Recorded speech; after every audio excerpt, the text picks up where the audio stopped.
하나님 말씀 마가복음 6장 1절에서 6절입니다. 신약성경 첫 번째 책 마가복음 6장 1절에서 6절입니다.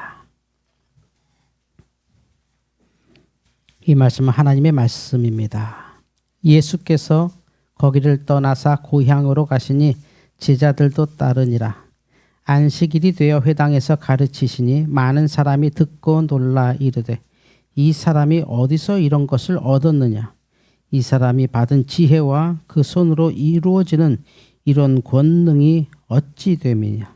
이 사람이 마리아의 아들 목수가 아니냐? 야고보와 요셉과 유다와 시몬의 형제가 아니냐? 그 누이들이 우리와 함께 여기 있지 아니하냐 하고 예수를 배척한지라. 예수께서 그들에게 이르시되 선지자가 자기 고향과 자기 친척과 자기 집 외에서는 존경을 받지 못함이 없느니라 하시며 거기서는 아무 권능도 행하실 수 없어 다만 소수의 병자에게 안수하여 고치실 뿐이었고 그들이 믿지 않음을 이상히 여기셨더라. 아멘. 주여 감사합니다. 우리 기독교는 예수님 당시에 아주 힘들게 이 땅을 살았던 사람들이었습니다. 그 당시에 기독교라고 하면 유대인들도 싫어하고 로마 사람들도 싫어하고 하여튼 당대 모든 사람들이 뭐 저런 사람들이 다 있어 라고 하는 아주 심각한 그 편견 또는 이런 거에 아주 시달렸던 대표적인 종교였지요. 종교가 처음에 이 땅에 설파될 때 이런 역사를 경험한 종교가 세계 역사에 사실 존재하지 않아요. 기독교만 그래요. 왜냐하면 이게 기독교가 새롭게 누가 딱 태어나서 나와서 자 이제 이 세상은 내가 구원했다 이런 게 아니라 그간에 하나님께서 쭉 해오셨던 하나님의 역사가 있었죠. 구약 성경을 우리가 읽고 있는 그 이스라엘의 역사와 또 거기에서 하나님의 구속사 어마어마한 일들이 있고 그 속에서 그 민족들이 계속해서 유대의 민족이라고 하는 사람들이 쭉 살아왔잖아요. 그 깊은 역사 속에 이제 예수님이 이 땅에 딱 오셨는데 이들이 보기에 예수님은 좀 이상해요. 워낙 많은 걸 알고 있잖아요. 그냥 예수가 그냥 싫다가 아니라 워낙 그들의 머릿속에 갖고 있는 게 있었어요. 그게 이제 고정관념이라는 거죠. 이래야 돼라는 게. 아, 예수님이면 이래야지. 메시아면 이래야지. 그러니까 이게 아무리 뭐가 들어가도 안 들어가는 거 머릿속에.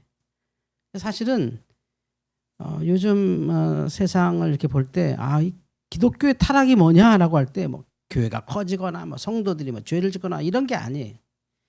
기독교의 타락은 말 그대로 그 초대교인들이 섰던 그 자리를 벗어나는 거죠. 그러니까 기독교가 원래 이래라고 말하는 게 타락인 거죠. 원래 이래야 돼. 그게 이제 완전한 타락이에요. 이건 이래야 돼. 저건 저래야 돼. 이게 아주 최고의 타락입니다. 이러면 원래 이래야 돼. 저건 저래야 되기 때문에 이 원래 이래야 돼 저래야 되는 고정관념 또는 뭐라고 말할까요? 이게 나빠지면 편견까지 되고 막 정말 심각해지는데 이러면 왜 타락을 하느냐? 우리가 옳기 때문에 기독교가 옳기 때문에 새로운 게 이제 들어올 수가 없어요. 심지어 다르게 말하는 사람은 틀린 사람이에요. 그리고 다르게 말하는 사람들은 심지어 사탄이야. 사탄 교회에서. 아주 이렇게까지 가는 거예요. 정말 무서운 거죠. 그러니까 초대교회가 경험했던 걸 우리가 경험하고 살아야 되는데 우리가 거꾸로 초대교회를 핍박했던 사람들의 자리로 우리가 간 거예요. 무슨 말이야? 하나님은 이런 분이지 무슨 하나님이 저런 그 예수님한테 태어났어. 이런 걸 지금 우리가 하고 있는 거죠. 새로운 거에 대해서 아주 벌벌 떨고 나랑 다른 생각하면 일단은 생각력 끼고 보는 거죠. 그래서 이 고정관념이 우리 안에 들어온 걸 타락이라고 그래요. 기독교는 이래야 돼. 기독교는 이래야 되는 건 없습니다. 기독교는 오직 예수입니다. 할렐루야. 오직 예수. 예수로 가야 되는데 기독교는 이래야 돼. 거기서부터 기독교가 타락하는 거죠. 그 고정관념이 심지어 선입견이 되죠. 뭐 오만과 뭐 편견에 나오는 거잖아요. 이걸 다른 말로 선입견을 다른 말로 편견 그러죠. 편견. 편견을 아주 정확히 그려놨죠. 편견. 파란색이야, 빨간색이야. 이거 미치는 거죠. 안경을 쓰는 거예요. 근데 저 파란색과 빨간색을 동시에 써야 세상 색깔이 다 보입니다. 우리 여기 전문가가 계셔서 말하기 미안하지만 개는 무슨 색으로 보이나요? 개는 이 세상에 주로 어떻게 보이나요? 개는 이거 보여줘도 거의 노랗게 보죠. 맞는지 모르겠는데 또는 회색으로 보고 이렇게 보죠. 개는 그렇게 볼 필요가 없는 거죠. 우리처럼 다 모든 빛을 볼 필요가 없는 게 냄새로 모든 걸 완벽하게 감지하고 또 시각도 인간보다 좋아서 색깔만 우리보다 구별을 못할 뿐이어서 필요가 없어서 그렇게 창조됐겠죠. 근데 우리는 이걸 다 봐야 돼요. 이게 빨간색과 파란색 안경을 동시에 써야 색깔이 다 보여요. 파란색만 쓰면 파랗게만 보이고 빨간색만 보면 빨갛게만 보이죠. 물론 거기서 자기가 보는 관점에 따라 달라지지만. 이 말씀을 드린 이유는 지금 이 세상에 제가 최근에 많은 사람들과 대화하면서 기독교에 대한 얘기를 하면서 우리가 진짜 타락했구나. 우리가 정말 편견에 사로잡혔구나. 예수님께서 하지 말라는 것만 우리가 하고 있네라는 생각을 너무 많이 해요. 저 스스로부터도. 이래야 돼. 목사는 이래야 돼. 집사는 이래야 돼. 교회는 이래야 돼. 이게 어디에 없어요. 그런 게. 예수님은 그러지 않았거든요. 오늘 말씀이 딱 이 말씀을 그대로 보여주는 말씀이에요. 예수님께서 이 땅에서 행하신 일 가운데 많은 놀라운 일 중에 하나가 뭐냐면 사람을 몇 번 살리신 일이 있어요. 3번인가 정도 살렸는데 그 중에 어떤 소녀를 살렸거든요. 야이로의 딸 살리셨어요. 그 죽은 아이를 살린 역사가 있어요. 그 일을 마치고 예수님이 고향에 가세요. 나사렛 가신 거죠. 고향에 가셔서 이제 권능을 행하시는데 이 고향 사람들이 생각이 바뀌었어요. 예수님의 권능을 보고 이제 고향에서 회당이었는데 회당에서 말씀을 막 전하고 권능을 행하는데 이제 회당의 예배라는 게 우리처럼 뭐 강연을 하거나 이것도 이제 기독교 타락인데 저도 하면서 기가 막힙니다. 막 예배 때마다 이렇게 설명을 해야 되고 예배 때마다 떠들어야 되고 예배 때마다 가르쳐야 되고 이거 언제까지 이런 예배를 해야 되나 하는 안타까움이 있어요. 사실 예배가 이게 아니거든요. 솔직히 말하면 이게 예배 아니에요. 이게 뭐냐면요. 종교개혁 때 급하니까 막 모여놓고 가르친 거예요. 야, 모여봐. 너네 원래 기독교는 그런 거 아니야. 원래 기독교는 이런 거고 예수님 이런 분이고 성경 이렇게 써 있었어. 수백 년간 그 캐톨릭이 했던 그 오류를 이제 가르치느라고 하는데 상대 사람들은 뭐 모르니까 그런가 보다고 와 모여서 예배했죠. 그러니까 막 칼빈이나 이런 사람들 보면 이 칼빈이 목사님 아니에요. 칼빈 법학자입니다. 목사님 아니거든요. 목사님 아닌 사람이 이 천주교인들 내쫓고 거기다가 교회를 한 거예요. 교회를 해서 모여봐라. 이제 성경은 진짜 이렇다 하고 이제 얘기하는데 당시 사람들 우리도 그렇지만 우리가 어디 가서 뭐 강연 듣는다는 게 이게 재밌거나 편하지 않잖아요. 지루하고 뭐 졸리고 뭐 그래서 저도 최대한 짧게 끝내려고 애를 쓰는데 그래도 이게 뭐 알아듣지도 못하게 써서 당 종교 개혁 때만 해도 칼빈이나 이런 분들이 굉장히 엄하게 했어요. 엄하게 막 빠따치고 막 그랬어요. 말이 안 되죠. 권사님 나오세요. 오늘 열대 이게 말이 안 되잖아요. 그런 식이었단 말이에요. 그 당대는 사형됐어요. 사형됐어요. 그러니까 말이 안 되는 시대였기 때문에 그렇게 간 거예요. 근데 그게 문화만 바뀌고 그대로 교회에 있어요. 그게 완성이 되고 원래 기독교로 갔어야 돼요. 원래 초대교회로 가고 원래 예수 공동체로 딱 갔어야 될 게 거기서 딱 멈춰버린 거야. 이 칼빈과 이 루터 요걸로 딱 멈춰. 이게 기독교다는 거야. 그게 기독교가 아니라 그들은 기독교 설명하기 위해서 한 건데 그 기독교 설명하는 게 기독교가 돼버린 거예요. 기가 차죠. 그러니까 엄마가 아이를 사랑하는 게 사랑해 주는 게 사랑인데 앉아서 아이한테 잔소리하는 게 엄마가 된 거야. 엄마는 잔소리하는 사람. 엄마는 그걸 설명하고 지금 내가 너를 사랑하고 너 그렇게 되면 안 되고 이거 막 하니까 아이에겐 그게 잔소리가 돼서 그게 엄마가 된 거야. 잔소리가 엄마가 아니잖아요. 우리 기독교가 그렇게 된 거지. 잔소리하는 엄마가 된 거야. 그 사랑이 있어 여전히 우리에겐. 본질이 있어. 근데 계속 잔소리만 남는 거야. 계속 설명해야 되고 설득해야 되고 이런 기구 저런 기구 다 이용해서 막 그냥 하나로 만들어야 되고 하니까 계속해서 우리에게 뭐가 있어요? 또 편견 들어가고 또 선입견 들어가고 또 뭐 너무 많은 게 들어가서 이렇게 우리가 타락한 거예요. 우리가 타락했다는 게 뭐 도덕적으로 뭐 막 나쁜 짓 한다는 게 아니라니까요. 정말 타락은 그런 게 아니에요. 정말 타락은 그 자리에 있어야 될 게 없고 딴 데 있는 거예요. 지금 우리가 딴 데 있는 거예요. 아직 그 자리를 안 갔어. 종교 개혁하자고 그렇고 종교 개혁하자. 이게 개혁이다. 이게 개혁이다. 이게 개혁이다. 우리나라도 얼마나 많이 개혁해요. 우리나라 대통령만 나오면 개혁이죠. 늘 궁금해요. 도대체 어떻게 하자는 거야?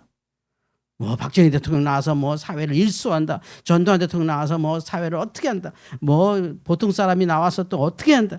또 뭐 무슨 뭐 김대중 대통령이 또 뭐 완전히 뭐 한다. 김영삼 대통령이 또 뭐 한다. 뭐 노무현 대통령이 뭐 한다. 뭐 이명박 대통령이 뭐 한다. 박근혜 대통령이 뭐 한다. 다 개혁한다 그랬어요. 뭐 또는 이게 개혁한다는 말이 너무 지겨우니까 이제 뭐 뭐죠? 뭐 무슨 또 문재인 대통령은 또 다른 말로 그 개혁을 바꿔서 막 이렇게 적폐청산한다. 늘 제가 살면서 지금 이제 60을 바라보는 나이에 누구한테 물어봐야 될지도 모르겠어요. 사실 이거를 궁금한 거 그래. 그러니까 어떻게 하자는 거야? 그러니까 어떻게 하자는 거지? 우리가 어디로 가자는 거지? 뭐야? 좀 말 좀 해줘. 좋아. 바꿔야 되는 건 알겠어. 또 어디로 갈 거야? 이게 없어요. 지금 나쁜 건 알겠는데 어디로 가야 될지 모르겠는 거야. 이렇게 돼보고 저렇게 돼보고. 그러다가 이제 이게 파당으로 바뀌어버린 거예요. 파당으로. 그 이제 어디 뭐 좋고 나쁜 것도 없어요. 이제는 우리 편 니네 편 돼버린 거예요. 무서운 거죠. 거기에 교회도 손을 얹고 발을 얹고 있다는 거죠. 절대 그래서는 안 돼요. 예수님께서 엄청난 말씀을 하셨어요. 이들 스스로 얘기해요. 스스로. 그 2절 말씀 보면 안식일이 되어 회당에서 가르치시니 많은 사람이 듣고 놀라 이르되 이 사람이 어디서 이런 것을 얻었느냐? 이 사람이 받은 지혜와 그 손으로 이루어지는 이런 권능이 어찌미냐? 그러니까 요즘 기독교 용어로 따지면 은혜 받은 거야. 은혜. 와, 엄청나. 이런 게 있어요. 요새도 이런 게 있어.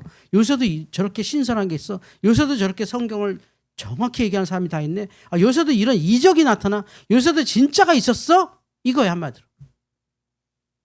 그런데 3절에서 그들이 하는 말이 이들을 예수님이 내쫓으면서 하는 말이 있어요. 제 동생도 우리가 알잖아. 그래서 3절에 예수님의 동생들이 나와요. 야고보, 요셉, 유다, 시몬, 남동생. 그리고 여동생들. 여동생 이름은 안 써놓고 남동생 넷, 여동생들 하니까 2명 이상. 자, 우리 산수해 볼까요? 예수님의 가족은 최소 몇 명일까요? 9명이지. 이게 안 나와. 이러면 안 돼. 9명이잖아요. 9명. 물론 아버지는 일찍 돌아가셨다는 말이 있지만 어쨌든 가족은 9명이잖아. 엄마, 아빠, 예수님, 그리고 남동생 넷, 여동생 둘. 9명 아니까 내가 지금 헷갈려. 나도 자신이 없어. 갑자기. 9명, 10명이었어요. 안단 말이에요. 예수님이 뭐 하는 사람인지 알아. 목수였어. 목수. 여기 써 있어요. 목수 아니냐? 목수. 마리아의 아들 목수가 아니냐? 예수님을 목수라고 칭해요. 그 동생들 있지 않냐? 같이 이렇게 했다니까. 이렇게 뻔히 아는데 우리가 제일 아는데 지금 우리가 받는 은혜가 뭐야? 그러면서 예수님을 내쫓더라는 거죠. 주님께서는 어린 나이에서도 사실은 많은 일을 하셨고 그 당시에 어린 나이에 이미 주님은 12세 때 그 이사야 선지서를 가지고 토론하셨던 그런 경험 역사도 성경에 있지만 그 사람들이 하는 선입견, 편견 이걸로 봐서 예수님의 그 능력과 권능이 인정받지 못하는 거죠. 그러니까 우리가 능력을 달라고 권능을 달라고 그래요. 심지어 평화를 달라고 그래요. 또 배고픔을 면하게 해달라고 그래요. 지금 말하는 거. 전쟁 없는 세상에 살게 해주세요. 지금 우리나라 됐습니다. 배고픔을 면하게 해주세요. 우리나라 역사 그 만주를 만주 일대 그 부여 고구려 어마어마한 그 중국 옆에 만주 일대 전체 땅과 이 한반도 안에 펼쳐져서 유사일에 우리나라라고 하는 우리 민족이라고 하는 그 역사의 시작에서 지금까지 안 배고파 본 적이 없었던 나라잖아요. 안 배고파 본 적이 어디 있어요? 사실 저 어렸을 때도 배고팠어요. 저 어렸을 때 정말 고마운 선생님이 한 분 계셨는데 제가 이렇게 가난하게 살아도 그래도 똘똘하고 이렇게 공부 좀 안 해 이래하고 꼭 학교에서 반장 부반장을 해 먹었어요. 저도 그때는 투표가 아니라 선생님이 찍었잖아요. 근데 우리 선생님이 제가 그렇게 가난한 애인 줄 몰랐어요. 가난한 애인데 우리 어머니는 저 가난하게 안 키우셨나 봐요. 가난한지 몰랐대요. 어쨌든 반장도 시키고 부반장도 시키고 그렇게 살았어요. 그러다 보니까 그 초등학교 5학년 때인가 4학년이네요. 4학년 때 선생님이 한 반에 5명 정도를 일요일마다 부르셨어요. 그래서 학교 토끼에 토끼풀도 먹이면서 별도 이렇게 클럽을 운영하셨어요. 그래서 뭐 서울대 가면 어쩌고 법대 가면 어쩌고. 그래서 제가 그때 법대를 알았어요. 그래서 입에서 법대 하니까 우리 아버지 돌아가신 아버지가 이놈은 판사할 놈이네 이래갖고 이제 판사를 하는데 나중에 판사 안 되고 목사 되고. 우리 아버지 돌아왔을 때 장례식 할 때 우리 사촌 형님 다 모여서 자네는 다 우리 집안에서 판사할 줄 알았는데 어떻게 목사님이 되셨어 이런 말을 이제 그때 그 또래들이 있었어요. 또래들이 이렇게 모여서 뭐 서울대는 이렇게 가는 거 어쩌고 뭐 해서 뭐 그런가 보다 뭐 난 서울대가 있는지 뭐 그게 좋은 건지 나쁜 건지 모르는 시절에 뭐 그런데 그때 그 선생님이 뭐 했냐면 우리 5명한테 그 일주일에 토요일은 도시락 안 싸고 우리 그때는 토요일도 학교 갔는데 토요일은 방공일이니까 도시락 안 싸고 월화수목금 도시락을 싸갖고 갔어요. 그래서 한 명에게 하루에 한 번씩 도시락 2개씩 싸겠어요. 도시락 못 싸온 애가 한 명 있었어요. 그래서 걔 도시락을 쌀 때 우리 어머니가 신경 써서 반찬을 좋은 걸 싸줬어요. 기억이 있어요. 오늘 편찮아서 못 나오셨네 하필이면. 정말 고마운 선생님이었죠. 우리나라 가난했어요. 정말 가난했어요. 새끼 못 먹었어요. 제가 이제 늙으면 꼰대가 되니까 꼰대 말 같은 소리인지 모르지만 우리는 면했어요, 가난을. 그런데 이걸 불행하게 만들고 있어요. 전쟁 면했어요. 가난 면했어요. 근데 지금 우리 불행하게 만들어요. 이 편견으로. 저거 죽여야 돼, 저거 죽여야 돼 이런 거죠. 예수 죽여야 돼, 뭐 죽여야 돼. 이제는 뭐 저거 이재명 죽여야 돼, 뭐 윤석열 죽여야 돼 이러고 있는 거지. 이 우매한 민족 아닌가요, 이게? 근데 거기에 기독교인까지 합세한다는 거지. 왜냐면 자기가 오라. 이건 뭐 목에 칼이도 하든 그건 아니지. 이건 아니다 정말. 이러고 있는 거죠. 뭐가 아닌 건데. 초대 기독교는 그러지 않았어요. 예수님도 그렇게 저쪽에 있었다니까. 가끔 너무 극단적인 우파, 극단적인 좌파 만나면 제가 막 이렇게 좀 그러지 말자고 막 그러면 정말 극단적인 좌파도 그렇고 극단적인 우파도 그렇고 제가 극단적인 우파 목사님들이 막 진짜 막 벌벌 떨면서 막 진짜 당장 나라가 난리 났고 이제 큰일 났어. 뭐 우리는 이제 완전 여기 중국이 다 뭐 했고 뭐 완전 그 근거는 근거는 알겠어. 근거가 또 있더라고. 맞더라고. 근데 너무 극단적이니까 이게 너무 이게 무서워져요, 사람. 그래서 제가 목사님 예수님이 좌파예요. 그랬어요. 뭐라고 그래. 예수님이 왜 좌파냐고. 예수님 좌파 맞는데. 예수님 좌파입니다, 여러분.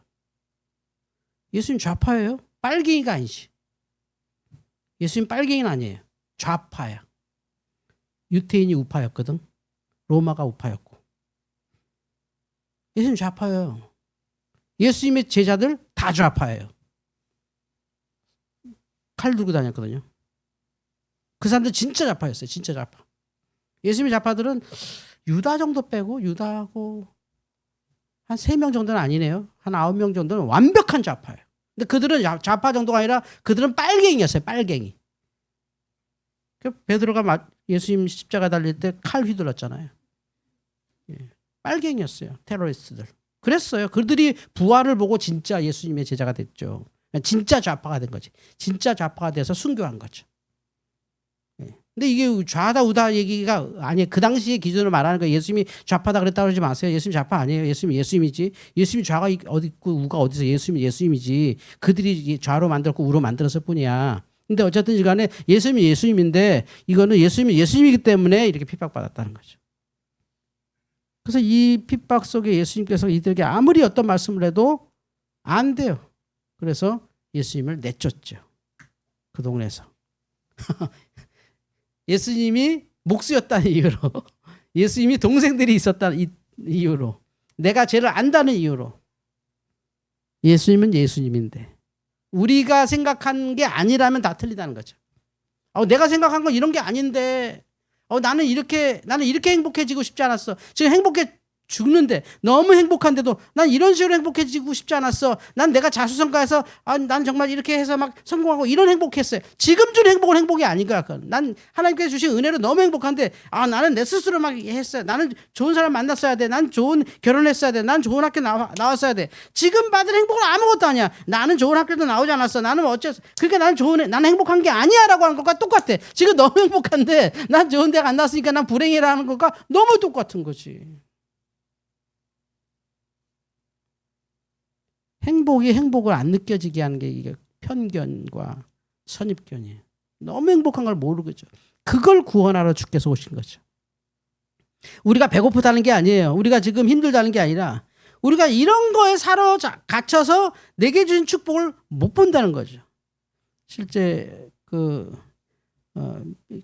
저도 공부하는 과정에서 배웠는데 미국의 유명한 어떤 학자가 이렇게 사람들이 얼마나 어떤 사람은 기회를 얻고 어떤 사람은 기회를 놓치느냐를 이제 심리학자가 연구한 게 있어요. 그걸 읽어보니까 이래요. 이제 사람들을 20명을 모아놓고 이렇게 신문을 줘요. 신문을 주는데 신문에다가 신문의 기사 중에 사진, 광고 사진을 다 해서 20개를 찾아라. 신문이 여러 장이지 8장 정도 나오잖아요. 이렇게 미국 신문이 그럼 이렇게 크잖아요. 크고 글씨도 조그만데 거기에 이제 흑백으로 사진이 쫙 있어요. 그 사진 20개를 찾으면 이제 A 학점 주겠다 학생들한테 이렇게 했던 거죠. 그러니까 학생들이 막 사진 찾느라고 정신없어요. 막 사람 있는 사진만 막 했어요. 그런데 그 중에 딱 한 사람만 그걸 하다가 저 교수님 이렇게 손들었어요. 그 뭐냐면 그 교수가 거기다 광고를 실었어요. 뭘 실었냐면 자기 얼굴을 올려놓고 이 사진을 찾았거든. 빨리 나한테 $1,000 달라고 청구해. 그게 광고야. 이 광고 보자마자 지금 이거 시키는 교수한테 $1,000 달라 그러면 $1,000 줄 거야. 그러니까 딴 사람은 20개 찾기 바쁜데 이 사람은 7개 정도 찾다가 그걸 본 거죠. 그래서 가만히 보니까 이게 지금 트릭이네. 여기 빨리 교수님한테 $1,000 달라면 주겠네 해서 저 교수님과 왜요? 그러니까 $1,000 주세요. 그러니까 너는 인생을 잘 살겠다 하면서 $1,000 딱. 딴 사람들은 이유를 몰라요. 왜 막 자꾸 그걸 왜요? 했더니 이제 얘기하는 거죠. 너희들에게 이렇게 기회를 보여주는데도 안 보이지. 당연하죠. 선입견 있잖아. 빨리 20개 찾아야 되는 선입견. 자기 방법으로만 해야 된다고 생각하는. 자기 생각으로만 최선을 다해서 찾았겠지. A 학점 받기 위해서. 근데 거기 있었던 $1,000을 못 봐. 분명히 봤을 텐데 그건 나한테 관심이 없어. 그러니까 이게 누군 기회를 찾고 누군 기회를 못 찾느냐의 심리학적인 판단이라는 거죠. 기회는 다 온다. 똑같았다. 기회는 똑같았어. 똑같은 신문을 줬고 똑같은 시간에 똑같이 했어. 딱 한 명만 손 들고 $1,000을 받아갔다. 선입견이 이렇게 눈을 멀게 한다는 거죠. 그냥 눈앞에 딱 있어도 나빠 보여. 심지어 그게 사탄처럼 보일 수도 있어요. 저는 사실은 여러분 알다시피 투표를 안 하잖아요. 투표 안 한 게 한 5년 됐어요. 5년 동안 전 국회의원 투표도 해본 적 없고 대통령 투표도 해보지 않고. 왜냐하면 저는 투표를 던질 사람이 없었어요. 저는 차선책으로 던지지 않아요. 내가 왜 차선책으로 던집니까? 내가 원하는 사람이 아니면 안 주는 거지. 그냥 투표장을 갈 수가 없었어요. 도무지 사람이 없어요. 그래서 투표를 한 5년 정도 안 한 것 같은데 누군가 나타나면 그 사람에게 투표를 하겠죠. 근데 할 수 없이 이 사람은 절대 안 되니까 이 사람이 해야 돼. 전 그거 안 된다. 이 사람은 절대 안 되니까 이 사람이라도 뽑자. 그런 게 어디 있어요. 그래서 지금 나라가 이렇게 됐어요. 이 사람은 절대 안 되니까 이 사람이라도 뽑자. 하나님께서는 어떻게 우리에게 축복하실지 모르죠. 제가 제일 존경하는 대통령은 박정희 대통령이에요. 그 사람 절대 대통령 돼서는 안 될 사람이지만 대통령이 된 사람이었어요. 우리 민족을 어떻게 이끌지 몰라요. 예, 정말로. 제가 다 지금 나이에 박정희 대통령 같은 사람이 선거에 나왔다면 안 찍겠죠. 근데 그 사람이 박정희 대통령이 대통령 돼서 이렇게 이 민족을 이렇게 가난을 면하게 한 것, 그리고 지금의 이 시스템, 나라의 시스템을 만든 거 생각하면 야 정말 이거 목사가 이런 말을 하면 안 되지만 쿠데타도 필요한데 이런 느낌이 들 정도. 우리나라 수준이 그랬나 보다. 정말 다행이었다. 생각해요. 이건 제 제 소견이고 생각입니다. 뭐 이게 옳다 그러다가 그냥 정말 다행이다. 우리나라 정말 다행이다. 이렇게 생각하는 거예요. 그분이 대통령 하다가 돌아가셔서 정말 다행이다 생각을 해요. 그러나 우리 기독교가 알아야 될 것은 예수님도 물리치는 이 편견을 우리가 갖고 있어서는 안 된다는 거죠. 주님의 복음, 내게 오는 축복을 내가 좀 막 밀어붙이고 있는지도 몰라요. 나 이런 거 싫어요. 나 이런 복 받기 싫어. 내 것도 아니야. 막 이러고 있는지도 몰라요.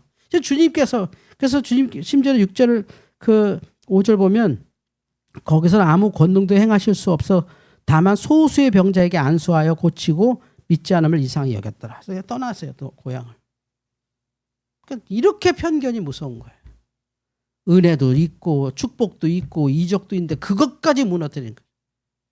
심지어 국가 체제 자체도 인정 안 해버려요. 그냥 이건 나빴던 거야. 그거는 가끔 뭐 우다좌다 하지만 흔히 얘기하는 좌파분들이 그러잖아요. 그때는 박정희가 안 됐어도 나라 잘 됐을 거야. 아니라고 생각해요. 저는 아니라고 생각해. 가끔 그런 소리 하시더라고요. 야, 그때 박정희가 아니라 그때 누가 했어도 그때는 우리나라 잘 됐을 거야. 아니라고 생각해요. 아니 생각해요. 저는 그 시대에 살았기 때문에 알아요. 아니었을걸요. 우리에겐 정말 축복된 대통령이었어요. 정말 감사한 분 한 분 대통령 된 거야. 먹고 살라고 불쌍한 나라 배 골지 말라고 정말 그런 대통령이 나온 것 같아. 지금 돌아보건데. 안 그랬으면 저희는 만약 역사에 만약이라는 건 없지만 만약이라고 굳이 억지로 따지면 우리는 그 당시도 그렇고 지금도 그렇고 필리핀보다 가난했을 것이고 인도네시아보다 훨씬 가난했을 거예요. 베트남보다 훨씬 가난한 나라였을 거예요. 왜냐하면 우린 자원도 없고 자본도 없었고 위치가 너무 나쁜 나라이기 때문에. 왜냐하면 그 전까지 우리는 그렇게 살아왔잖아요. 선교사들이 조선에 와서 깜짝 놀랐어요. 이렇게 그지 같은 나라가 있냐. 중국도 잘 살고 필리핀도 잘 살고 인도네시아에 먹을 게 넘쳐나는데 그래서 천주교가 다 그쪽으로 갔거든요. 너무 잘 사니까. 어떻게 이렇게 가난한 나라가 있냐. 이런 나라가 어딨냐. 이랬어요. 선교사들이 와서. 세상에 이렇게 가난한 나라가 어떻게 동양에 있냐. 일본도 잘 살고 중국도 잘 살고 뭐 필리핀, 대만은 나라가 아니었죠. 또 이렇게 선교 역사를 보면 인도네시아 선교 역사, 베트남 선교 역사, 필리핀 선교 역사 이렇게 읽어보면 선교사들이 진짜 풍족한 나라다. 이렇게 사람들이 편안하고 온화하고. 왜냐면 1년에 쌀을 3번이나 해 먹어. 가난할 수가 없어. 그냥 농사만 지면 돼. 우리는 아니에요. 5월달, 6월달, 7월달, 8월달 지나면 그다음에 또 배고파야 돼. 또 겨울에 막 집집마다 애기들 굶어 죽고 어른들 죽고 봄만 되면 굶어 죽고 그러다가 이제 보리 싹 요만큼 나면 그제서 먹고 사는 거지. 그게 보릿고기였잖아요. 그랬어요 우리가. 저는 감히 얘기합니다. 박정희 대통령이 있었어야 돼요 우리나라는. 다른 분 됐으면 큰일 날 뻔했어요. 제가 보기엔 그래요. 그분이 역사가 어쨌고 독재가 어쨌고 그거 다 평가해야죠 그대로. 그래서 평가하되 전체적인 대통령으로는 맞다. 그러면 지금은요? 꼭 누가 돼야 돼요? 제가 그때 판단했으면 전 박정희 안 찍었을 거라니까. 왜 군인이 정치하냐 이랬을 거라니까. 몰라요 지금도. 전 지금도 안 찍을 그 누군가가 우리나라를 잘 살게 할 것 같아요. 내가 안 찍을 사람을. 하나님께 이 편견을 버려야 교회가 다시 교회 자리로 간다. 좌다 우다 이런 얘기를 하려는 게 아니라 지금 내게 오는 이 축복을 혹시 내가 버리고 있지 않는가. 주님의 편견. 안 바뀌겠죠. 이게 바뀌는 게 구원은 아니에요. 이럼에도 불구하고 오직 의인은 믿음으로 삽니다. 우리 속에도 편견이 있어요. 우리 속에도 나눔이 있어요. 우리 속에도 선입견이 있어요. 엄청 많죠. 살아온 것만큼 많을 거예요. 살아온 것. 여기서 편견과 선입견이 제일 없는 사람은 제일 어린 사람일 거예요. 살아온 만큼 편견과 선입견이 쌓이고 거기 때문에 축복을 못 받는 거죠. 기회가 눈앞에 오고 손을 잡았는데 없어지고 막 그러죠. 그래서 예수님께서 말씀하신 거죠. 그들이 믿지 않음을 이상히 여기셨더라. 그래서 로마서에서 또 하박국에서 이렇게 얘기합니다. 오직 의인은 믿음으로 살리라. 믿음으로 산다는 게 이거예요. 선입견과 편견을 뛰어넘는 방법.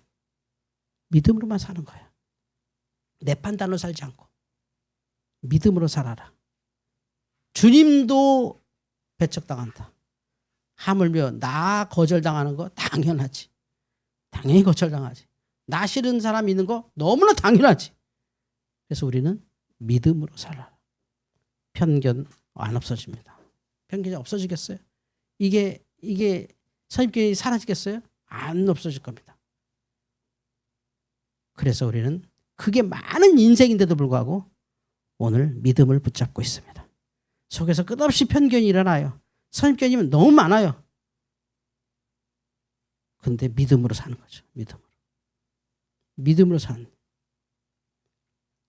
제가 그 청소년 사역하면서 또 결국 이제 뭐 학원처럼 됐는데 많은 목사님들이 이렇게 와서 대화하면서 꼭 묻는 게 이래요.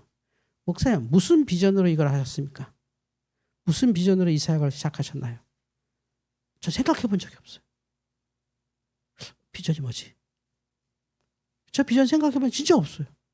그래서 되물어요. 무슨 비전이 있어야 되죠? 내가 주의 종이니까 하나님이 하라서 하라는 것 같고 그래서 했고 내가 내 비전을 채우려고 교회한 것도 아니고 내 비전 때문에 애들 모은 것도 아니고 내 비전 때문에 학원 하는 것도 아니고 내 비전이 있겠지 저에게도. 근데 그 비전 때문에 하지 않았어요. 그냥 한 거예요. 해야 될 일이고 누군가는 할 일이고 또 나는 그게 맞고. 목사의 비전 때문에 교회가 생기나요? 목사의 비전을 채워주기 위해서 여러분 앉아있어요? 그런 게 어디 있어요? 그런 폭력이 어디 있어요? 다 성도들의 복 때문에 앉아있는 거지. 여러분이 다 각각의 개별적으로 다 하나님의 은혜로 여기 앉아있는 걸 믿으시기 바랍니다.